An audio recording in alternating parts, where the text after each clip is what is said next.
Good morning friends, स्वागत आहे तुमचं आजच्या प्री मार्केट रिपोर्टमध्ये. तर मग चला सुरुवात करूयात आजच्या प्री मार्केट रिपोर्टला आणि जाणून घेऊयात की आज आपल्या स्टॉक मार्केटमध्ये काय होऊ शकतं ते. त्याआधी तुम्ही जर चॅनलवरती नवीन असाल तर चॅनलला सबस्क्राईब करायला बिलकुल विसरू नका. तर मग चला सुरुवात करूयात आजच्या या व्हिडिओला. मित्रांनो, जर आपण काल रात्री US मार्केट जर पाहिलं तर US मार्केट हे बऱ्यापैकी रेडमध्ये क्लोज आहे. नॅसडॅक देखील चांगल्यापैकी पडलेला आहे. त्यामुळे परिस्थिती काही म्हणावी अशी चांगली नाही. इंटरनॅशनल मार्केट्स जे आहेत तर ते मोस्टली डाऊन आहेत. युरोपियन आणि एशियन मार्केट्स देखील मोस्टली डाऊन आहेत. तर आता दुसरी महत्त्वाची गोष्ट म्हणजे स्ट्रेट ऑफ हॉर्मुझमध्ये झालेलं एस्केलेशन. जसं आपण काल पाहिलं होतं की हौतीजनं सौदी अरेबियाचे 2 टँकर्स हे परत माघारी पाठवून दिले होते.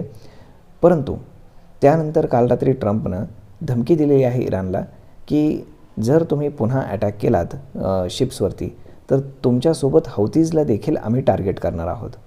म्हणजेच आता येमेनमध्ये देखील युद्ध सुरू होण्याची पॉसिबिलिटी वाढल्यामुळे तिथे जो एक छोटासा स्ट्रेट आहे जिथनं सौदी अरेबियाचं तेल बाहेर येत होतं आत्तापर्यंत, तर ते देखील येणार नाही आणि ही गोष्ट खूप जास्त पॅनिक करणारी ठरली आहे. त्यामुळे ब्रेंट क्रूड जे आहे तर ते काल रात्री $100 क्रॉस करून गेलं होतं, परंतु आता सकाळी जर आपण पाहिलं तर ते थोडंसं खाली आलेलं आहे, $99 आहे. परंतु जो पूर्ण फॉल झाला होता त्याचा टेक्निकल रेजिस्टन्स जो आहे तर तो $102 आहे, हे लक्षात घ्या. म्हणजे जोपर्यंत ऑइल $102 वरती आहे, खाली आहे, तर तोपर्यंत थोडीशी पॉसिबिलिटी आहे की ते तिथनं रिव्हर्स घेऊ शकतं. परंतु जर का एकदा $102 क्रॉस करून जर वरती क्रूड ऑइल सस्टेन करू लागलं तर मग मात्र $102 हा जो आहे तर हा त्याचा रेजिस्टन्स न राहता सपोर्ट होईल आणि त्यानंतर मग मात्र जास्त पॅनिक सिच्युएशन क्रिएट होऊ शकते. आता हे पूर्णपणे जिओपॉलिटिकल टेन्शन्सवरती डिपेंड आहे. त्यामुळे याच्यामध्ये कुठलेही फंडामेंटल्स टेक्निकल्स वगैरे काम करणार नाहीत, हे लक्षात घ्या. आता आपल्या मार्केटमध्ये जर पाहिलं तर सगळ्यात पहिली पॅनिक सिच्युएशन क्रिएट करणारी इंटरनॅशनल गोष्ट आहे ती म्हणजे हीच की जिओपॉलिटिकल टेन्शन एक्स्केलेट झाले प्लस ग्लोबल मार्केट्स पूर्णपणे डाऊन आहेत. एशियन मार्केट्स, त्यानंतर युरोपियन मार्केट्स आणि अमेरिकन मार्केट्स तीनही. आणि दुसरी महत्त्वाची गोष्ट म्हणजे काल रात्री आफ्टर मार्केट इन्फोसिसचे रिझल्ट आले. रिझल्ट काही इम्प्रेसिव्ह नाही आहेत. तर रिझल्टमध्ये काय आहे तर बेसिकली प्रॉफिट वाढलेलं आहे, परंतु साहजिकच आहे रुपी जेव्हा डिप्रिशिएट होतो तेव्हा IT कंपन्यांचे प्रॉफिट्स जे आहेत तर ते इन्क्रीज होतात. त्यामुळे ती गोष्ट जर इग्नोर केली तर त्यांनी जे काही फ्युचर गायडन्स दिलेलं आहे तर त्यांनी ते 3.5% 3% फ्युचर गायडन्स कमी केलं आहे. आणि कंपनीने स्वतः मान्य केलं आहे की त्यांचा एक मोठा क्लायंट आहे तर त्यांनी आपल्याला काम न दिल्यामुळे किंवा मग काम गेल्यामुळे बऱ्यापैकी डेंट पडलेला आहे. त्यामुळे साहजिकच आहे की ही गोष्ट एवढी दिसते तेवढी इझी नाही आहे नक्कीच. तर मग आता पाहावं लागेल की पुढे नक्की काय घडणार. परंतु जर आपण इन्फोसिसचा ADR जो US मध्ये काम करतो जर तो पाहिला तर त्याच्यामध्ये आपल्याला असं पाहायला मिळतं की तो ऑलमोस्ट 5% डाऊन झाला होता, परंतु तो थोडासा रिकवर होऊन क्लोज झालेला आहे. परंतु फार काही रिकवर झालेलं नाही. मग त्याचं जर आर्बिट्राज पाहिलं तर इथे आज इन्फोसिस 2%च्या आसपास पडू शकतो.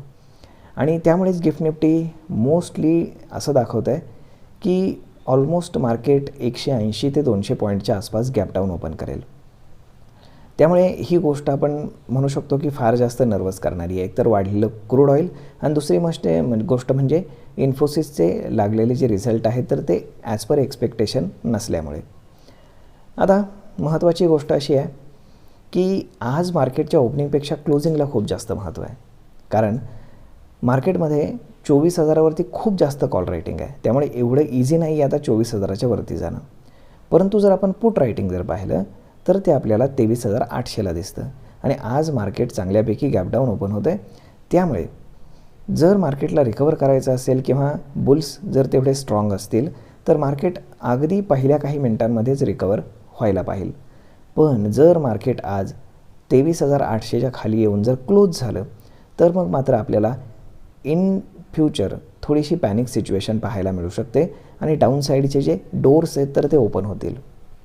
ते साधारण 23,600 ते 23,400च्या दरम्यान राहतील. त्यामुळे टेक्निकली जर पाहिलं तर मार्केटचं स्ट्रक्चर जे आहे तर ते पूर्णपणे वीक आहे.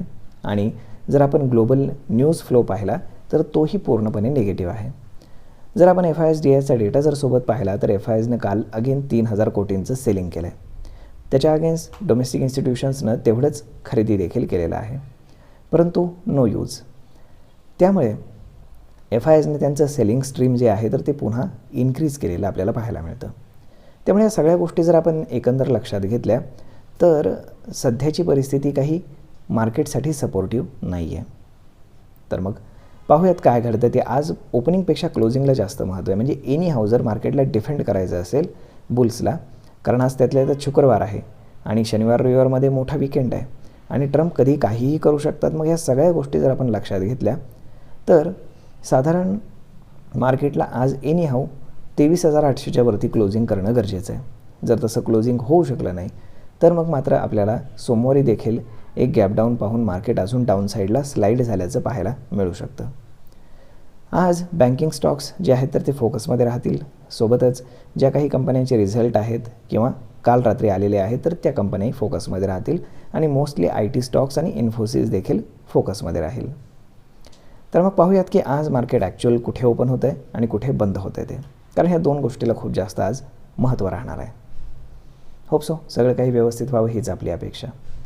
तर मग चला भेटूयात पुढच्या एका नवीन व्हिडिओमध्ये. तोपर्यंत तुम्हाला हा व्हिडिओ, ही माहिती कशी वाटली हे तुम्ही आम्हाला कमेंट करून नक्कीच सांगा. आणि जर आवडली असेल तर आपल्या जवळच्या मित्रमंडळींसोबत देखील हा व्हिडिओ तुम्ही शेअर करायला विसरू नका. धन्यवाद.